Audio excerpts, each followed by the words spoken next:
আসসালামু আলাইকুম প্রিয় ভিউয়ার্স। সৌদি আরব ভ্রমণের ২৩তম পর্বে আজ আমি আনোয়ারুল হক আপনাদের সামনে এসেছি। আপনারা জানেন ইসলামের অতীব গুরুত্বপূর্ণ ঐতিহাসিক স্থানের নাম বদরের ময়দান। এটি সৌদি আরবের মদিনা নগরীর দক্ষিণ পশ্চিম দিকে প্রায় ১৫০ কিলোমিটার দূরে অবস্থিত। মক্কা থেকে এই দূরত্ব দ্বিগুণেরও বেশি। মক্কা থেকে প্রায় ৩১০ কিলোমিটার দূরে অবস্থিত বদরের ময়দান। ৬২৪ খ্রিস্টাব্দে অর্থাৎ হিজরির দ্বিতীয় সনের ১৭ই রমজান তারিখে ইসলামের ইতিহাসের প্রথম মহাযুদ্ধ সংগঠিত হয় এই স্থানে, যা বদরের যুদ্ধ নামে। প্রিয় ভিউয়ার্স, এই যুদ্ধে অংশগ্রহণ করেন মহানবী হযরত মুহাম্মদ সাল্লাল্লাহু আলাইহি ওয়াসাল্লাম এর নেতৃত্বে মাত্র ৩১৩ জন সাহাবী। তাদের বেশিরভাগই ছিলেন সাধারণ মানুষ। অপরদিকে কুরাইশ দলে ছিল প্রায় ১,০০০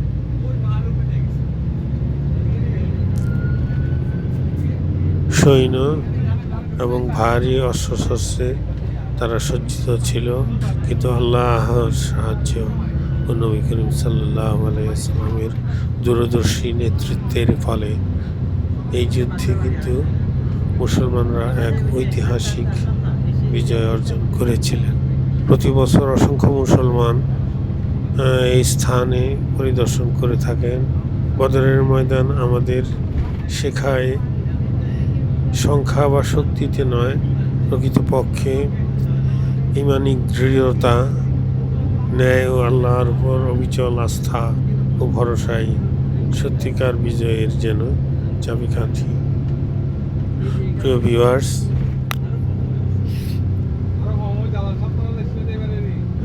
আমরা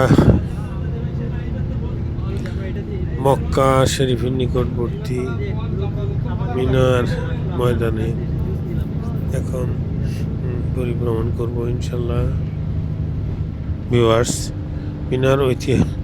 মিনার ইতিহাস অনেক প্রাচীন। এটি সেই স্থান যেখানে হযরত ইব্রাহিম আলাইহিস সালাম আল্লাহর নির্দেশে তার প্রিয় পুত্র হযরত ইসমাঈল আলাইহিস সালামকে কুরবানি করার জন্য এসেছিলেন। আল্লাহ তার আনুগত্য এবং তার মনের দৃঢ়তা এবং তার ঈমান পরীক্ষা করেন। আর যখন ইব্রাহিম আলাইহিস সালাম আল্লাহর আদেশ পালন করতে উদ্যত হন, আল্লাহ তাআলা তাদের পরিবর্তে একটি দুম্বা পাঠান। এই ঘটনা আজ আমাদের কুরবানির প্রথম প্রথার মূল অনুপ্রেরণা। সেই প্রেরিত দুম্বাই শেষ পর্যন্ত কুরবানি হয়ে যায়। প্রিয় ভিউয়ার্স, সেই ঐতিহাসিক ঘটনার স্মৃতি ধরে রেখেছে মিনা। হজের সময় মুসলমানরা এসে সেই ত্যাগ ও আনুগত্যের অনন্য দৃষ্টান্ত স্মরণ করে।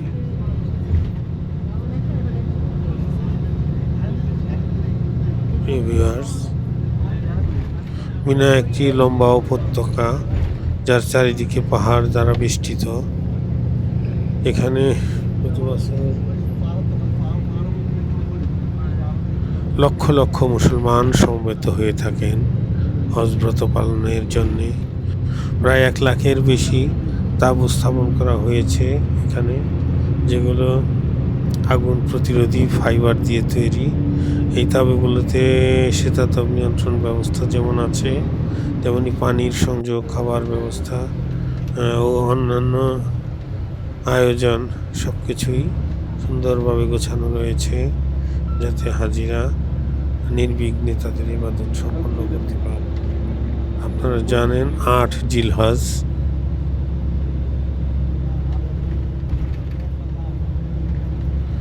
সেদিনকে বলা হয় ইয়াউমুত তারউইয়া। এই দিনে হাজিরা মক্কা থেকে মিনায় এসে রাত্রি যাপন করেন। তারা নামাজ, দোয়া ও তেলাওয়াতে মগ্ন থাকেন। তারপর ৯ জিলহজ তারিখে সকালবেলা হাজিরা মিনার তাঁবু ত্যাগ করে আরাফাতের ময়দানে যান, যেখানে হজের মূল রুকন ওকুফে আরাফা সম্পন্ন হয়। তারপর ১০ জিলহজ ইয়াউমুন নহর হাজিরা আরাফাত থেকে মুজদালিফা হয়ে আবার মিনায় ফিরে আসেন। এখানে তারা জামারাতুল আকাবাতে শয়তানকে পাথর নিক্ষেপ করেন। তারপর কুরবানি বা দমে শুকর আদায় করেন। মাথা মুন্ডিয়ে বা চুল ছোট করে ইহরাম খুলে ফেলেন। অবশেষে ১১ ও ১২ জিলহজ ক্ষেত্র বিশেষে কেউ ১৩ তারিখেও এখানেই হজরত ইব্রাহিম আলাইহিসসালামের কাছে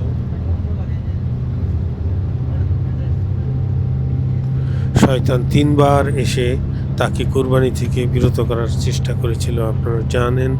আর প্রতিবারই ইব্রাহিম আলাইহিসসালাম তাকে পাথর মেরে তাড়িয়ে দিয়েছিলেন।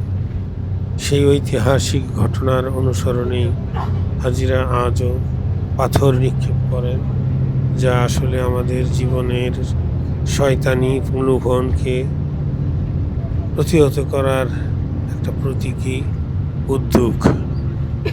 ভিউয়ার্স,